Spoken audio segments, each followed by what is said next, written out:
It is hard to think how far gaming has come, and sometimes looking at modern tech, it is easy to take things for granted. But what ASUS has accomplished with the XG43UQ is nothing short of amazing. So let's take a look. Now, before we get started with today's video, if you enjoy gaming and tech reviews, please leave a like and subscribe. It really does help the channel out a lot. And of course, it's free, so why not?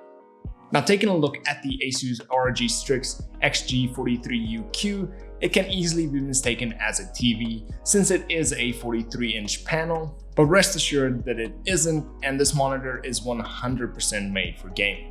It has a 4K 144Hz panel that can display 4K 120 HDR via the two HDMI 2.1 ports. It supports FreeSync to reduce tearing and has HDR 1000, making it really great for HDR content in bright and darker rooms. The panel itself is a VA panel and has WLED backlit technology.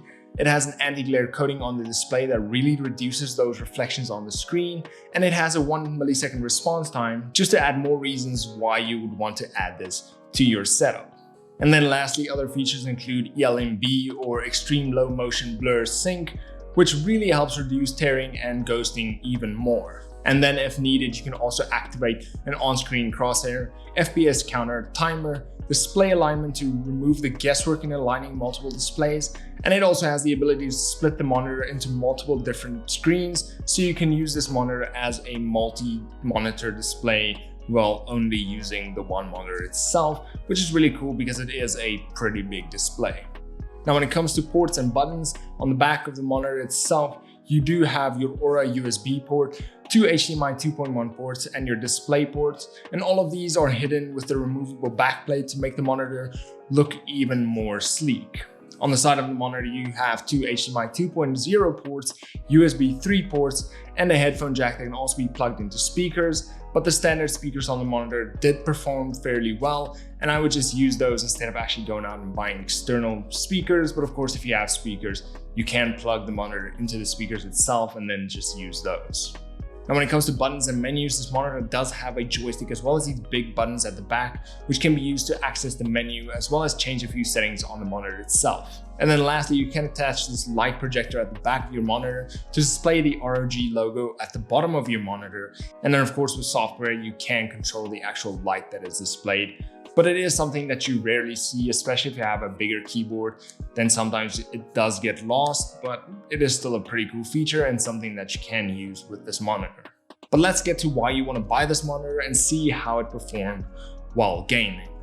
Starting off, I absolutely enjoyed using this monitor with my PS5. All the games looked incredible. The fact that it has a 43-inch really makes it great to sit back and relax while gaming. And since it has an HDMI 2.1 port, you can easily enjoy games like Dirt 5 and 120 FPS with HDR, and it really performed well while doing that. But when it came to using this monitor with PC games, it was a little bit harder, but let me explain why. So firstly, if you're using this monitor on a desk setup, since the display is so close to your face, it does add strain to your eyes and can become uncomfortable over some extended periods of time. Now, this display also suffered from some ghosting while gaming on PC, and even though it only happened about 10% of the time for me, it really was noticeable when it actually happened. But apart from that, since it has a 144Hz panel, it was really enjoyable playing FPS games on it.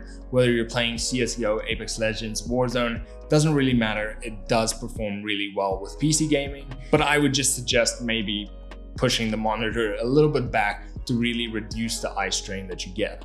And then when it comes to watching content, it performed really well. You get really good blacks, the colors all look really good, and overall it was a really good experience. But when it comes to editing photos or videos, for me personally, I'd rather go for a smaller 4K or WQHD monitor, as you will get a little bit more sharpness out of those monitors, but the editing experience on this monitor was still really good. Overall, this monitor performed really great, and even though it's not perfect for everybody, it's still really good for some use cases.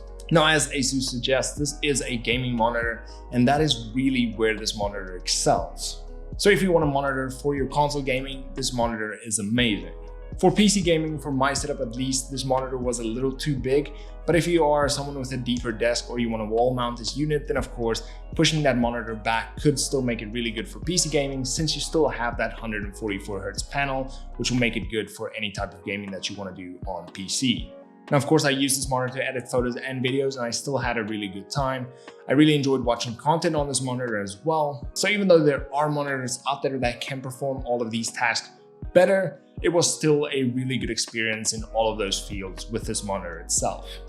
So my suggestion would be, if you're looking for a gaming monitor and 4K 144Hz is a must, then this monitor is a good option. Now, I would also suggest taking a look at the XG43UQ, as it is a very similar model to this one, but of course, instead of 144, you get 4K 120, and it doesn't have HDMI 2.1, it only has 2.0 ports, meaning you do lose out on 4K 120 HDR as well. But other than that, it does come in at a better price than this one, as this one comes in at around 45,000, but I have left links to both of these monitors down in the description below. And if you're from South Africa, I've also left some instructions with that if you're looking to buy the 43 144Hz. Now, I would also suggest, if you're getting this monitor for a standard type desk setup, maybe look at getting a smaller size, maybe something like a 34-inch, as it will be better for PC gaming at that short distance. But if you're mainly buying this monitor for console gaming, the 43-inch is really good. I really enjoy the size of that for console gaming, as you can really just sit back, relax, and enjoy those games, no matter which setting you're in.